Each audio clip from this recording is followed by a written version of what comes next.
Fala meus amigos, aqui é Felipe Pereira para mais um vídeo. Depois de tanto tempo eu venho trazer aqui mais conteúdo para vocês. Então se vocês gostam do conteúdo que eu posto aqui, já curta, comenta, compartilhe, divulga esse vídeo. E vamos junto aí galera, dominar o mundo e levar conhecimento para todos. Hoje eu quero falar sobre um assunto aqui que eu acho que é muito importante de se pensar, que é sobre a questão da psicoterapia breve. O que seria essa psicoterapia breve? Seria ali uma terapia mais direcionada, né, com um foco já específico, já com um objetivo em mente, já com umas demandas prontas ali para serem atendidas e um prazo já determinado para acabar.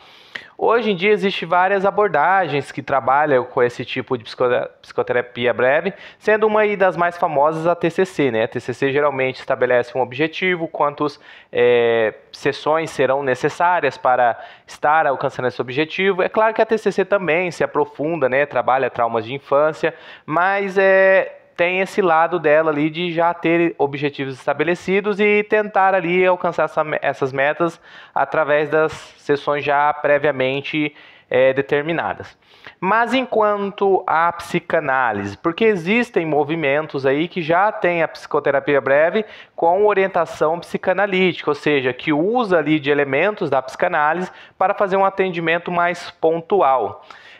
Para a gente entender se isso é ou não viável, né, essa forma de psicanálise sendo usada para terapias mais pontuais, terapias já ali com prazos estabelecidos, nós precisamos voltar no tempo com os estudos de Freud. Porque quando a gente pensa ali como foi que Freud criou a sua técnica, né, psicanalítica, ele atendia pacientes ali que já estavam em casos muito graves, né? Como a psicanálise era algo novo e quando a gente vê que surge técnicas novas, né, experimentais, só leva aqueles casos que já tentaram de tudo e não tem mais solução.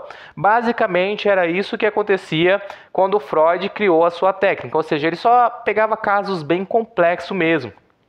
Tanto que uma das suas obras, Freud fala assim, olha, eu não sei como seria a psicanálise em casos mais brandos e leves, porque ele só atendia pacientes que estavam ali nos seus extremos, né, as manifestações fortes já da histeria, pensamentos obsessivos compulsivos já bem graves, né, com toques, com compulsões bem graves, e ele faz esse questionamento.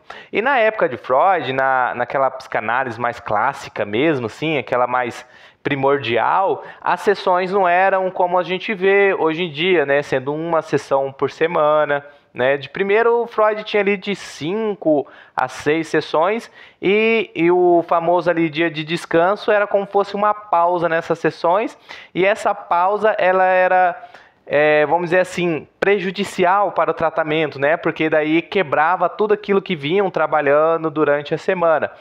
Então, se a gente olhar com esse olhar mais primordial, mais clássico ali da psicanálise, a psicoterapia breve não cairia bem, né? Porque vai chegar a casos bem complexos e você ter ali uma coisa mais pontual, vamos ver o seu sintoma tal, você está com uma compulsão alimentar, mas por que você está com essa compulsão alimentar? Vamos fazer uma coisa mais pontual.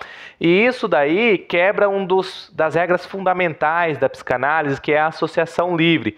Porque se o paciente chega, por exemplo, com uma demanda da compulsão alimentar, você vai precisar entender o que originou aquela compulsão alimentar. E para isso o paciente vai precisar livre associar, ou seja, ele vai precisar fazer associações livres. E você não pode ficar colocando rédea nessas associações, porque quanto mais o paciente faz a transferência, né, quanto mais o vínculo terapêutico está forte, mais o paciente vai conseguindo ir acessando aquelas coisas que estão inconscientes. E isso demanda tempo.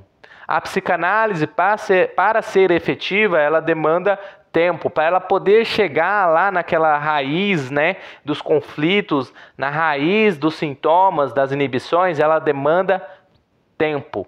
Então, no meu ver, eu como psicanalista e com as minhas observações clínicas, eu não acho que seja possível uma psicanálise breve, porque senão a gente vai estar quebrando uma regra primordial de Freud, que é a associação livre. E isso eu acho que é algo que você não pode ficar interrompendo, não pode ficar direcionando. Você tem que deixar o paciente acessar o seu inconsciente. Você tem que fazer ali que o Freud falava, que a gente tem que ir fazendo aquelas interpretações das defesas, né? Enxergando onde está as defesas, enxergando onde estão as resistências, tem que ir ajudando o paciente a contornar essas resistências. Inclusive, no seu livro, né, Estudo sobre Histeria, ele fala que se tem ali uma demanda que está muito difícil, uma resistência muito forte, ele ainda aconselha, ó, se está muito difícil aqui, vai para outros assuntos e depois, eventualmente, a hora que o vínculo estiver mais forte ainda, você retorna naquela demanda. E isso, vou repetir mais uma vez, demanda tempo. Então, na minha humilde opinião, é claro que tem colegas psicanalistas que podem discordar, podem apontar autores que vão corroborar com essa psicanálise mais pontual, com sessões mais determinadas, e tem todo o direito de discordar mesmo, mas na minha visão, na minha prática clínica, eu não vejo isso como sendo possível.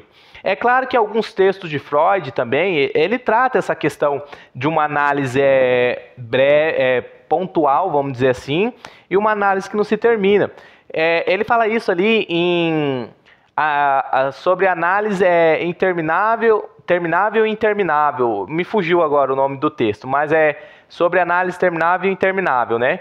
Ele vai falar o seguinte nesse texto dele, que a análise ela é terminável quando você consegue alcançar um objetivo, que é um sintoma, por exemplo, a compulsão alimentar. Quando o paciente chega com essa demanda e, através da análise, consegue entender o porquê ela está com aquela compulsão alimentar, você consegue solucionar, né, aquele sintoma, consegue entender o que aquele sintoma quis dizer.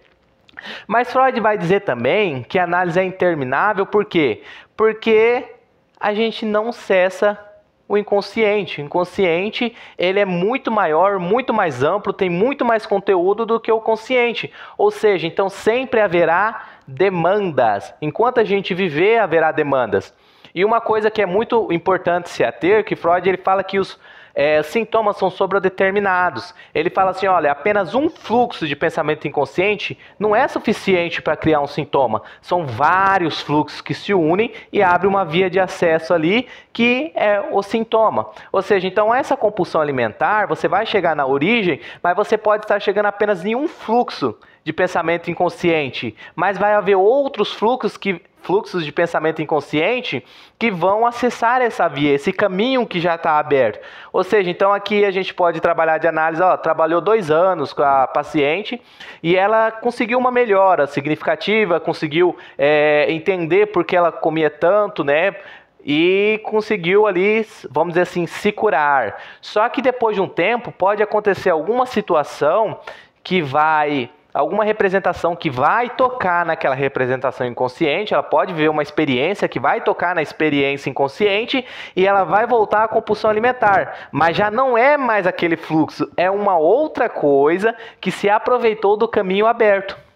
Conseguiram entender? Então, por isso que eu falo que a gente colocar a psicanálise com tempo determinado é você limitar o tratamento, é você cercear a livre associação, é você reduzir, né, aquilo que o paciente poderia alcançar através desse livre associar.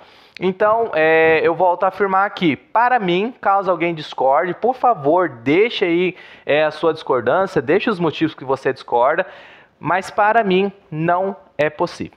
Espero que você tenha gostado desse vídeo, compartilhe aí com seus amigos, curta, comenta e pode comentar aí, gente, sem medo mesmo, vamos trocar uma ideia, vamos expandir os nossos pensamentos e vamos junto aí levar a psicanálise para o mundo. Muito obrigado e até a próxima.